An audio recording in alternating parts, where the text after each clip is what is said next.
अस्सलाम वालेकुम students. Hardware के टॉपिक से chapter number 1 after the operating system, हमारा जो नेक्स्ट टॉपिक है आज का, that is hardware. Computer hardware, you are all familiar with all this के जो भी डिवाइसेस जिनको कि आप टच कर सकते हैं वो हार्डवेयर होता है। हार्डवेयर के अंदर आपका laptop, desktop, notebooks, micro computers, main frame computers, ये सारे इन्वॉल्व हैं। सीपीयू, ठीक है। अब जब से एंड्रॉयड स्मार्टफोन आया है तो जाहिर सी बात है ऊपर जितने भी लिस्टेड आपकी चीजें हैं वो ऑब्सलीट हो गई हैं। Hardware which gives you an input and output possibility is known as hardware device, ठीक है। Input output devices are known as hardware. अब अगर हम बात करते हैं mainframe computers are the large computers जो कि पहले ज़माने में बहुत सारे होते थे और वो बहुत सारे थाउजेंड्स ऑफ यूजर्स को साइमल्टेनियस का मतलब होता है एट वन टाइम एक्सेस देते थे for doing any kind of activity work. Then mini computers आए। मिनी कंप्यूटर्स ने वो थाउजेंड्स ऑफ कंप्यूटर्स को साइमल्टेनियस एक्टिविटी के ऊपर को बार लगाया, मार्जिन लगाया, लिमिटेशन लगाई टू 200 साइमल्टेनियस एक्टिविटीज। 200 कंप्यूटर से ज्यादा एक्टिविटी एक टाइम के ऊपर नहीं हो सकते थे on any kind of server और वर्क स्टेशन। देन हमारे पास एक माइक्रो कंप्यूटर आया। Micro computers are the personal computers जिनको हम सीपीयू भी कहते हैं, ठीक है।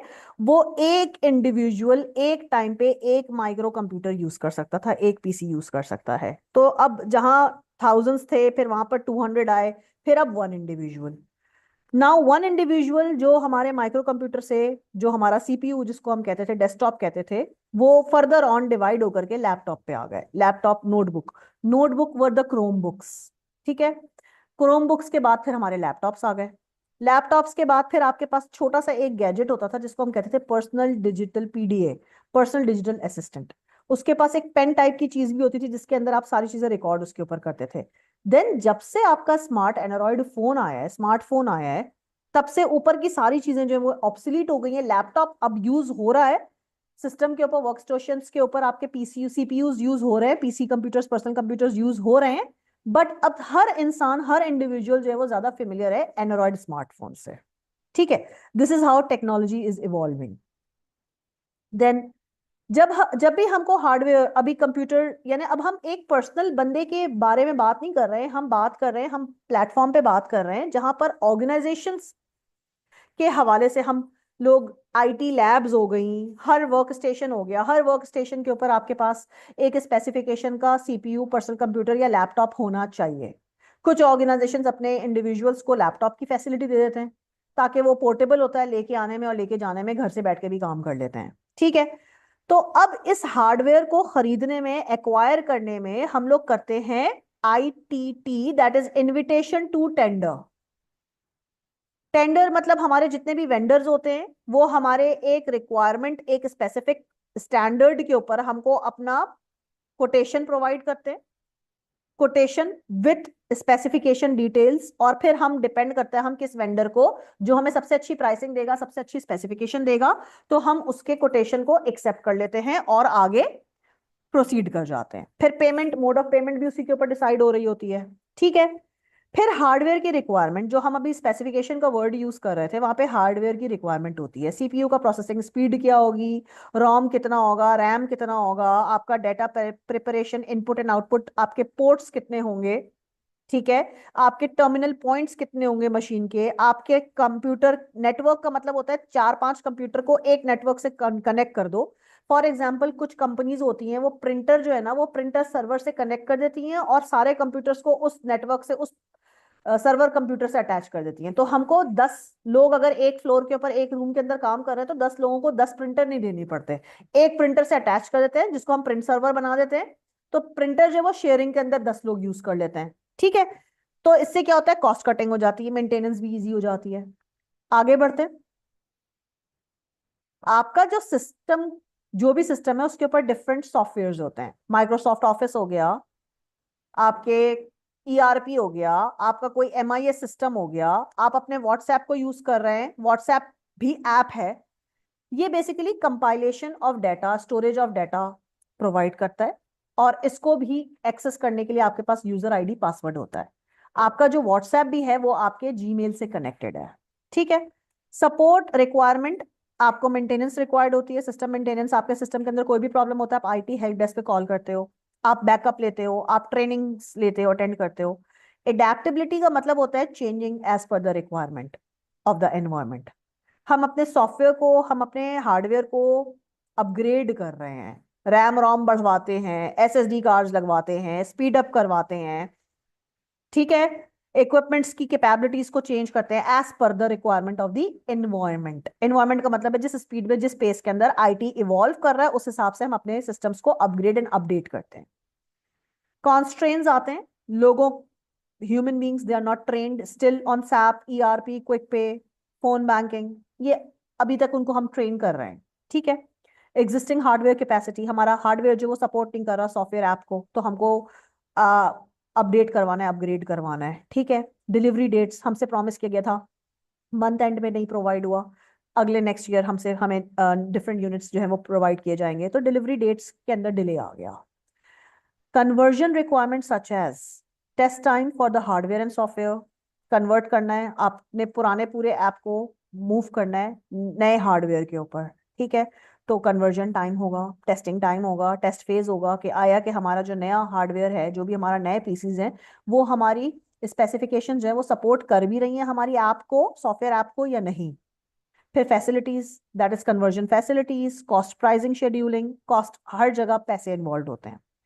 देन हम बात करते हैं हम अपने वेंडर्स को। थोड़ी देर पहले मैंने कहा था एक वेंडर नहीं होगा, बहुत सारे होलसेल मार्केट के अंदर वेंडर्स अवेलेबल हैं, तो हम किस वेंडर को पिक कर रहे हैं, that will depend on TAT, turn around time. हमें जल्द अज जल्द चीजें चाहिए होती है because time is money for organisations.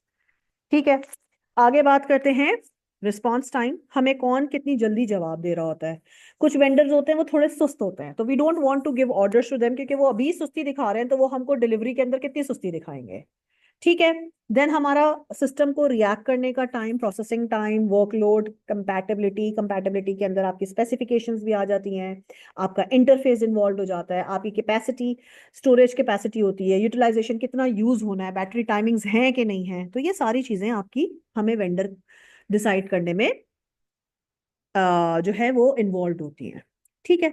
Then हम आगे बढ़ते हैं, हार्डवेयर की मेंटेनेंस। एक दफा हमने हार्डवेयर ले लिया है तो अब हमको उसको मेंटेन भी कराना होगा, वो भी कॉस्टली होता है।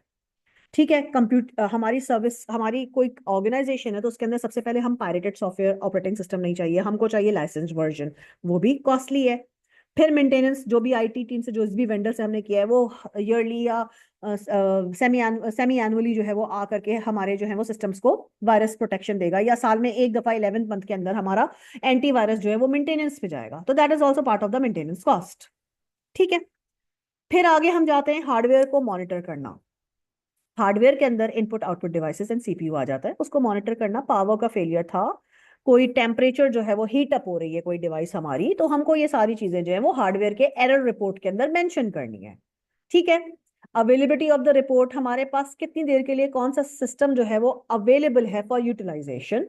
यूटिलाइजेशन रिपोर्ट, कितनी देर तक एक पीसी के ऊपर काम हुआ है। कुछ ऑर्गेनाइजेशंस हैं वो शिफ्ट्स के अंदर काम करती हैं, तो उसके अंदर हमारे पास यूटिलाइजेशन रिपोर्ट के अंदर हमको पता होता है कि मशीन है तो वो भी तो हीट अप होगी ना, उसको भी तो मेंटेनेंस चाहिए, उसको भी तो स्लीप टाइम चाहिए है। ठीक है। देन हम बात करते हैं data and capacity management, data management. अब यहां पर बेसिकली आपका डायरेक्ट रैंडम एक्सेस, रिकॉर्ड्स का एक्सेस, आपका इंडेक्स, आपके सीक्वेंसेस, आपकी फाइल मैनेजमेंट एक्टिविटीज, ये सारी चीजें इन्वॉल्व हैं, क्योंकि अब हम बात कर रहे हैं data and capacity, how the management is going to utilise the data and the capacity to its fullest, that is input output operations of the management in an ideal way. ठीक है। सीपीयू की utilisation, storage, input output channelling, number of users, new technologies adaptability, new applications adaptability, service level. अच्छा, अब हम बात करते हैं एक नई हेडिंग जो यहाँ पर बहुत इंपॉर्टेंट है, उसको हम कहते हैं एसएलए, जिसको हम कहते हैं सर्विस लेवल एग्रीमेंट। हम मेंटेनेंस के अंदर वेंडर से सर्विस लेवल एग्रीमेंट पे भी बात करते हैं कि भाई हमको तुम 24/7 सर्विस प्रोवाइड करोगे तो हम तुमको उसके अगेंस्ट कितना पेमेंट करेंगे। जितनी सर्विस आप एक्स्ट्रा ऑर्डिनरी लेवल की चाहेंगे उतनी आपको कॉस्ट बेयर करनी पड़ेगी। This is all about hardware of the system. Now we are moving on to the next heading, जिसको कि हम बोलते हैं types of network. नेटवर्क का मतलब है कि एक नेटवर्क पे 5 से 10 कंप्यूटर्स कनेक्टेड हैं. Now there are three known, very well known types of network: LAN, MAN and WAN. LAN stands for local area network, जो कि सबसे छोटा नेटवर्क होता है. आप पिक्चर के अंदर देखें, इट कंप्राइजेस हियर, पिक्चर बताता है कि ये ईथरनेट पे कनेक्टिविटी है. हम यहाँ पे वर्ड इंटरनेट यूज नहीं कर रहे हैं. ईथरनेट का मतलब होता है with in a geographic location, with in a geographic location. Ethernet के ऊपर 5 कंप्यूटर्स की कनेक्टिविटी है और इन 5 कंप्यूटर्स को हमने एक नेटवर्क बना दिया है. That is a local area network, LAN. Then हम बात कर रहे हैं MAN, MAN, metropolitan area network, which is actually a middle thing, an average thing between LAN and WAN. MAN के अंदर हम देख रहे हैं कि एक स्पेसिफिक एरिया कवर हो रहा है. फॉर एग्जाम्पल गुलिस्तान जौहर, गुलशन इकबाल और नॉर्थ नाजिराबाद एक एरिया को कवर दे रहा है. उस एरिया को हमने कैटेगराइज कर दिया कि मेट्रोपॉलिटन एरिया नेटवर्क, कि ये इस एरिया को कवर करेगा. इंटरनेट थ्रू ईथरनेट प्रोवाइड करेंगे. ईथरनेट का मतलब है कि वायर आ रही है, ठीक है, और वो एरिया वाइज, उसका ज्योग्राफिक लोकेशन रिस्ट्रिक्टेड है. आप सिर्फ इस एरिया को कवर करोगे. फॉर एग्जाम्पल इंटरनेट है तो आप इस गली के अंदर इंटरनेट देंगे. उस गली के अंदर 15, 20, 50 घर है. एक बिल्डिंग है, उस बिल्डिंग के अंदर आप इंटरनेट प्रोवाइड करेंगे. This is an example of metropolitan area network. Then the last one is वैन, वाइड एरिया नेटवर्क.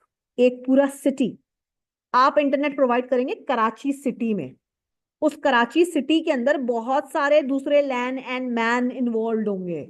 इस वैन के अंदर देखो, यहां पर आपके पास कितने सारे लैन इन्वॉल्व है. 1, 2 and n could be number of multiple number. कितने मैन इन्वॉल्व है? 1, 2 एंड n. nth मीन्स कोई सा भी number. So this is actually covering a wide area. Example is पूरा कराची, अ सिटी. ठीक है, आगे स्लाइड पे इसी की थ्योरी गिवन है. लैन के बारे में बात करते हैं. लोकल एरिया नेटवर्क, ये कंप्यूटर्स के हार्डवेयर एंड सॉफ्टवेयर को लिंक करता है. ठीक है, लिंक करता है मोर देन वन कंप्यूटर को, allowing sharing of hardware resources. ठीक है, एक वन ऑर्गेनाइजेशन के अंदर, एक कैपेसिटी के अंदर, एक ज्योग्राफिक लोकेशन के अंदर, using internet on telephone line, जिसको हम कहते हैं ईथरनेट. पिक्चर के अंदर आपके पास ईथरनेट लिखा हुआ आ रहा है. Internet connectivity on one line involving any telephone network is known as LAN. Data sharing होती है, इजी होता है एक्सटेंड करना. हम 5 कंप्यूटर है, 5 की जगह 10 कंप्यूटर्स को कनेक्ट कर सकते हैं. ठीक है, टेक्निकली रॉबस्ट होता है. रॉबस्ट का मतलब होता है टूट फूट के चांसेस नहीं है. हार्डवेयर का एक्सेस तमाम तर लोगों के पास है. कॉस्ट इफेक्टिव है. अभी मैंने आपको बताया था कि एक सर्वर प्रिंटर बना दिया है तो हमको 10 लोगों को प्रिंटर देने की जरूरत नहीं है. 10 के 10 लोग एक प्रिंटर शेयरिंग कर सकते हैं, तो दैट इज कॉस्ट इफेक्टिव. अब इसके अंदर जब हम ईमेल के ऊपर, कनेक्टिविटी के ऊपर, हम एक दूसरे से फाइल डॉक्यूमेंट शेयर कर सकते हैं, नेटवर्क के थ्रू कनेक्ट हो सकते हैं, तो पेपर वर्क रिड्यूस हो जाता है. तो ये कॉस्ट इफेक्टिव के साथ साथ टाइम इफेक्टिव भी हो जाता है. ठीक है, distance over land can be set up is limited, यानी एक लिमिटेड ज्योग्राफिक लोकेशन को ये कवरेज दे रहा है. लिमिटेड है, लिमिटेशन है, एक ज्योग्राफिक लोकेशन छोटी. ठीक है, देन हमारे पास मैन है.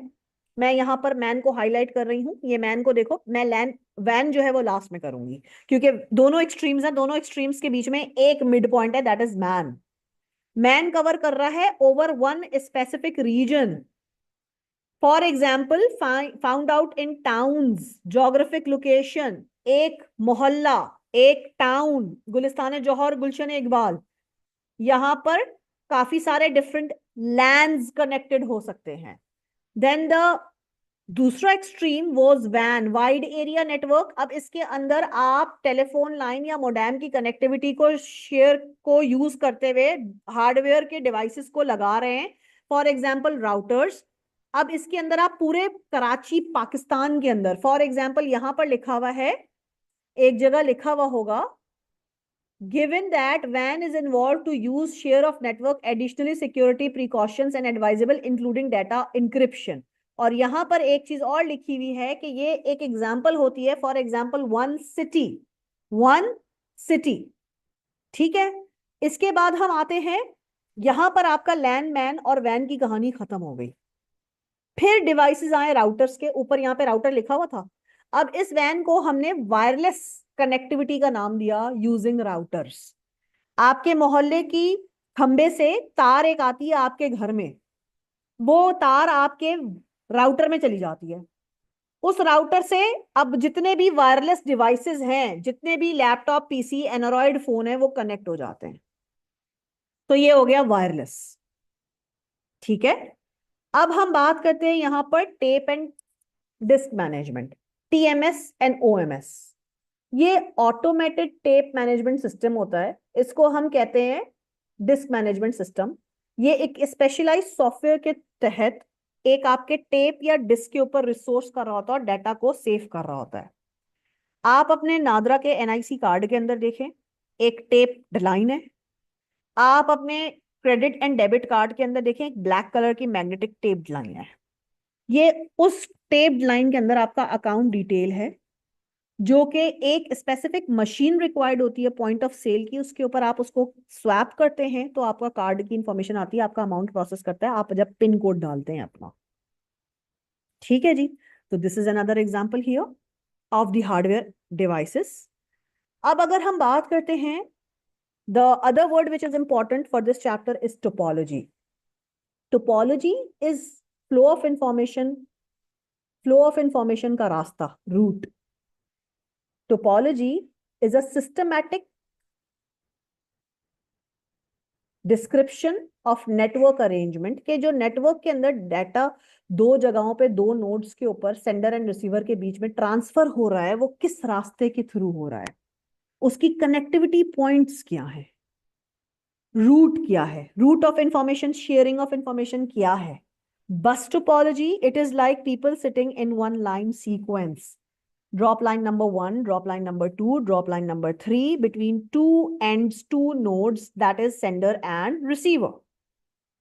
Then we have another topology, that is another route for the message to be delivered, is circle. Circle का दूसरा नाम है ring।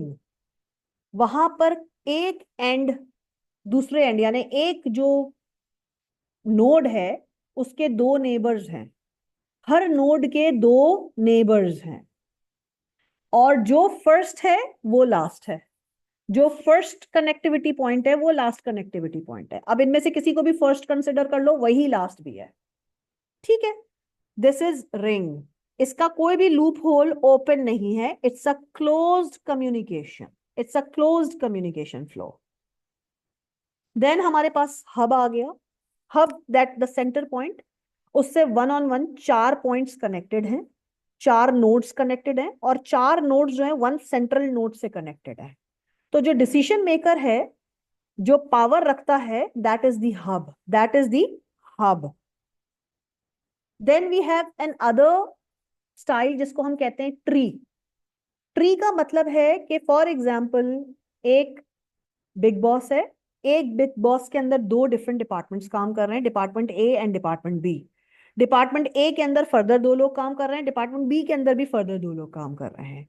So the big boss is the root, and then the hierarchy flows, that is big boss has the top management position, and then the दो जो हैं वो mid managers हैं, and बाकी चार जो लोग हैं वो एक पिरामिड बन गया है, एक hierarchy शो हो रही है, जिसके अंदर हमको पता चल रहा है कि with authority comes the position, power, legitimate power, that with the position the power is counted, the hierarchy changes, the position wise authority change हो जाती है।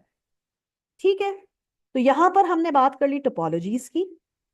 टोपोलॉजी के बाद हम बात कर रहे हैं नेटवर्क आर्किटेक्चर।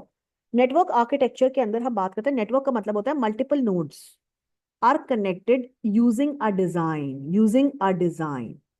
जो फ्लो ऑफ इंफॉर्मेशन है ओपन सिस्टम इंटरकनेक्शन यानी कोई भी सिस्टम के अंदर से दूसरे सिस्टम के अंदर दूसरे नोड के ऊपर सेंडर एंड रिसीवर के बीच में इंफॉर्मेशन एक्सचेंज हो रही है। Interconnection means they are connected with one another.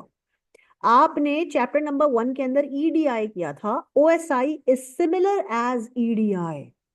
यहां पर मॉडल देखें, sending file sender and receiver के बीच में इंफॉर्मेशन इंटरचेंज हो रही है। And again I will use the same word, same acronym line. All people sing together new dance playlist. All means application. A for all, A for application, P for people, P for presentation, S for sing, S for session. Acronym बनाया मैंने। T for together, transport, new network, D data, P playlist, physical।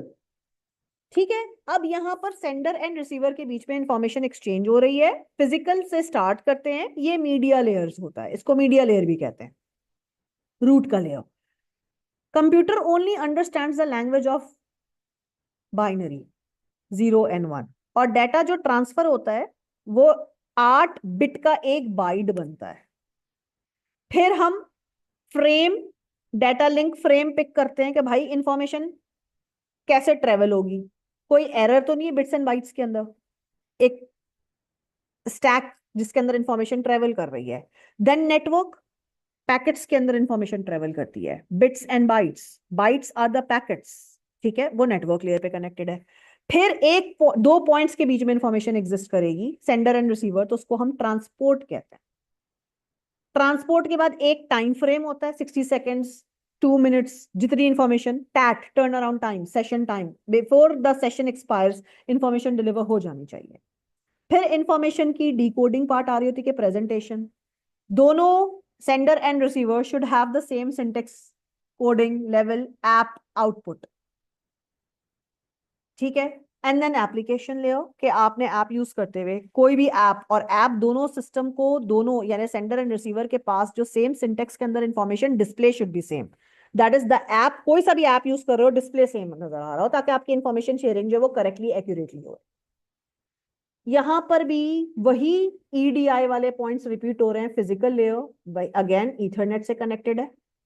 Data link layer number 2, जिसके अंदर हम बात कर रहे थे कि बिट्स एंड बाइट्स की कन्वर्जन की बात हो रही है, डाटा ट्रांसफर बिटवीन 2 नोड्स की बात हो रही है। नेटवर्क, डाटा ट्रांसफर हो रहा है डिफरेंट नोड्स के थ्रू, और डाटाग्राम यानी एक फ्लो चार्ट के थ्रू। देन ट्रांसपोर्ट यानी बिटवीन 2 नोड्स इंफॉर्मेशन एक्नॉलेज की जा रही है कि हाँ जी हमारे पास ट्रांसमिशन ऑफ इंफॉर्मेशन आ गई है, file has been sent, received, the information gets confirmed कि सक्सेसफुल ट्रांसफर ऑफ इंफॉर्मेशन हो गई है। जहां पर नहीं हो रही होती है ट्रांसमिशन फेल्स हो जाता है, कनेक्टिविटी के अंदर कोई एरर आ गया था, इंफॉर्मेशन सेंडर ने भेजी, रिसीवर के पास पहुंची नहीं। ठीक है। Slide number layer number 5, layer number 5 के ऊपर हम बात करते हैं कि exchange of information between the 2 terminal points.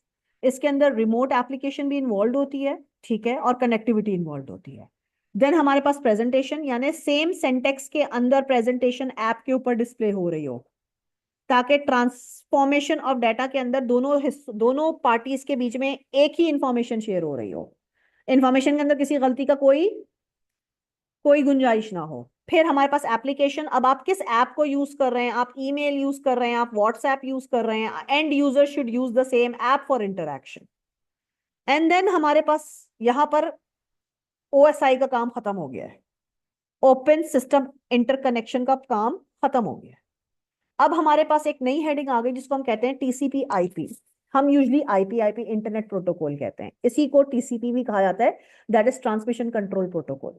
Internet protocol और ट्रांसमिशन कंट्रोल प्रोटोकॉल, ये बेसिकली उस लोकेशन का एड्रेस होता है जिन दो लोगों, सेंडर एंड रिसीवर के बीच में एक्सचेंज ऑफ इंफॉर्मेशन हो रही है। सेंडर के पास भी एक आईपी होगी और रिसीवर के पास भी एक आईपी होगी, जो कि उनके एड्रेस को, लोकेशन को कंफर्म करेगी। हम लोगों ने कराची के अंदर कुछ दिनों पहले इंटरनेट के स्पीड की, कनेक्टिविटी, बैंडविड्थ के इश्यूज को फेस किया था। उस बैंडविड्थ के इश्यूज के लिए हम सबने अपने फोन के ऊपर वीपीएन लगाया हुआ था, वर्चुअल प्राइवेट नेटवर्क। वो आपको डिफरेंट कंट्री का आईपी शो करके आप इंटरनेट यूज कर पा रहे थे, वॉइस नोट्स भी जा रहे थे, सब कुछ चल रहा था। लेकिन कोई भी आपकी बैंकिंग इंफॉर्मेशन, कोई ईमेल या कॉन्फिडेंशियल इंफॉर्मेशन वीपीएन को ऑफ करके कीजिएगा, क्योंकि वीपीएन इज नॉट सिक्योर। क्योंकि आप paid VPN, private VPN use नहीं कर रहे हैं, आप पब्लिक वीपीएन यूज कर रहे हैं। यूजिंग, डाउनलोड किया प्ले स्टोर से और यूज करना शुरू कर दिया, कोई पेमेंट नहीं की। तो पब्लिक के अंदर ना सिक्योरिटी प्रॉब्लम्स होते हैं कि कोई हैकर बैठा हुआ है, वो आपकी इंफॉर्मेशन जो है कॉन्फिडेंशियल इंफॉर्मेशन हैक कर सकता है। तो that that is the concept of IP, internet protocol. And अब मैंने यहां पर आपको वीपीएन का भी कॉन्सेप्ट दे दिया है, ठीक है।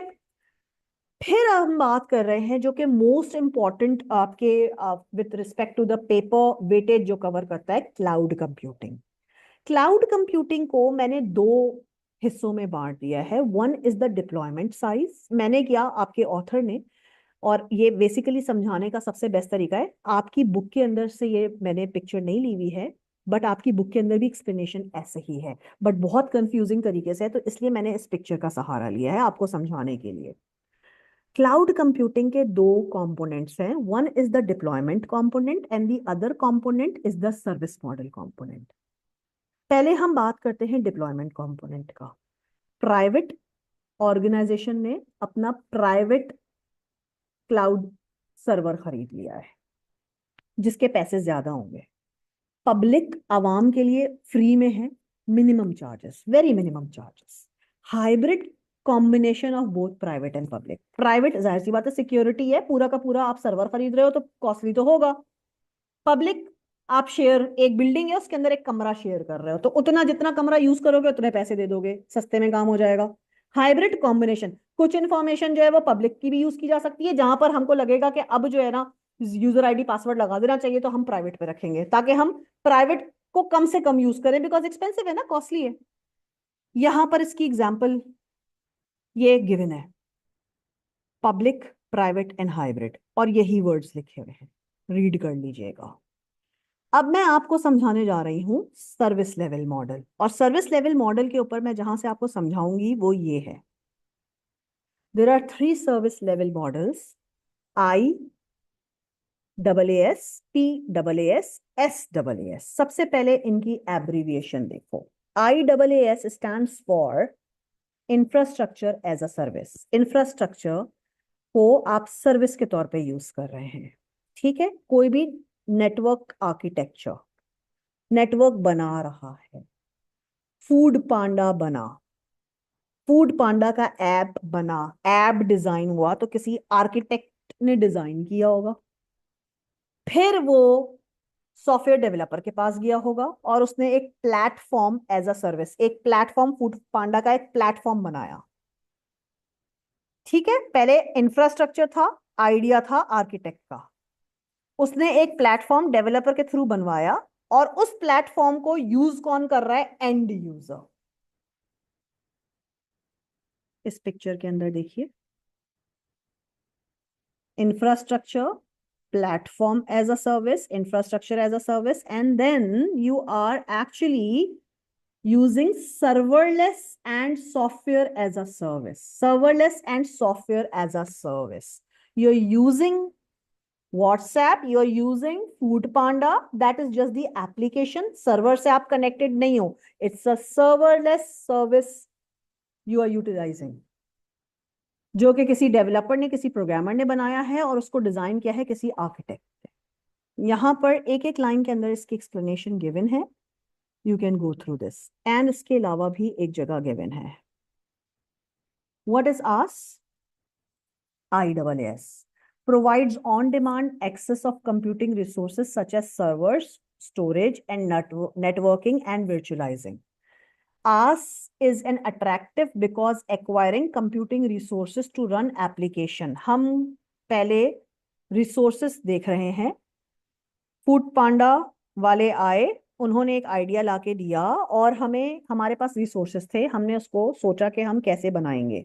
फिर हम एक डेवलपर के पास जाएंगे, डेवलपर क्या करेगा? It can take few months, ठीक है, ask can take few months. फिर डेवलपर क्या करेगा? हम डेवलपर के पास जाएंगे, डेवलपर एक ऐप बनाएगा। यहाँ देखो, software developer, software software developer इतनी सारी चीजों को लिंक करके एक ऐप बनाएगा, जो ऐप एक फाइनल यूजर यूज करेगा। फोन को यूज करते हुए, लैपटॉप को यूज करते हुए, पीसी को यूज करते हुए, कोडिंग को यूज करते हुए, डेटाबेस से कनेक्टेड होगा, सर्वर से कनेक्टेड होगा। देखो ये सास है, ठीक है। यहां पर प्रोग्रामर बना रहा है। Cost, buying, installing, in house hardware and software, ये सारी चीजें डिजाइन की जाएगी। This is a third party. आप किसी डेवलपर के पास गए, किसी वेंडर के पास गए और उसको बोल रहे हैं कि भाई हमको ये चीज बना के दे दो, वो आपको ऐप बना के डिजाइन करके दे देगा और उसको एंड यूजर यूज कर रहा है। आज फूड पांडा, येंगो, उबर करीम, व्हाट्सएप, हर कोई यूज कर रहा है, ठीक है। अब अगर हम बात करते हैं क्लाउड कंप्यूटिंग के बेनिफिट्स की, cost and speed, productivity, security, ये सारी चीजें जो हैं, security and reliability, these are the advantages of cloud computing. Cost, public जो है फ्री में है, प्राइवेट कॉस्टली है। Speed of connectivity nanoseconds के अंदर, प्रोडक्टिविटी परफॉर्मेंस बहुत बढ़ के, स्केल ग्लोबल स्केल के ऊपर लोग यूज कर रहे हैं दुनिया में, वर्चुअली कहीं से भी हो, दुनिया के किसी भी कोने में आप इस्तेमाल कर सकते हैं, कनेक्टिविटी कर सकते हैं। सिक्योरिटी, इसके अंदर कोई डिजास्टर मैनेजमेंट का कोई प्रॉब्लम नहीं है, हमारी ड्राइव के ऊपर सेव है। डिजास्टर मैनेजमेंट में कोई भी शॉर्ट सर्किट होता है हमारा डाटा सेव है, कोई भी वायरस अटैक होता है हमारा डाटा सेव है, ठीक है। ये इसके बेनिफिट्स हैं। Now I am moving to the end slide. Audio video streaming nanoseconds के अंदर पॉसिबल हो चुका है। इंटेलिजेंस, आर्टिफिशियल इंटेलिजेंस भी इन्वॉल्व हो रहा है। आप डाटा देख रहे हैं किस लेवल के ऊपर, cloud computing. Locations, irrespective of the location आपका डाटा मशीन के ऊपर मौजूद है। क्लाउड कंप्यूटिंग के बेनिफिट्स क्या हैं? Again it is same as we discussed on the, दो कंपोनेंट थे, एक डिप्लॉयमेंट और एक सर्विस। ये सर्विस का है, वो डिप्लॉयमेंट का था, बट दोनों के अंदर बात सेम हो रही है। Flexibility, collaboration, backup, maintenance, cost बहुत कॉस्ट इफेक्टिव है। डिजास्टर रिकवरी बहुत आसान है। सिक्योरिटी बेहतर है। वही वर्ड्स हैं, आप एक याद कर लें, आप दूसरे के अंदर भी हेडिंग्स लिख सकते हैं। And this is the end of chapter number 2 here. Thank you so much.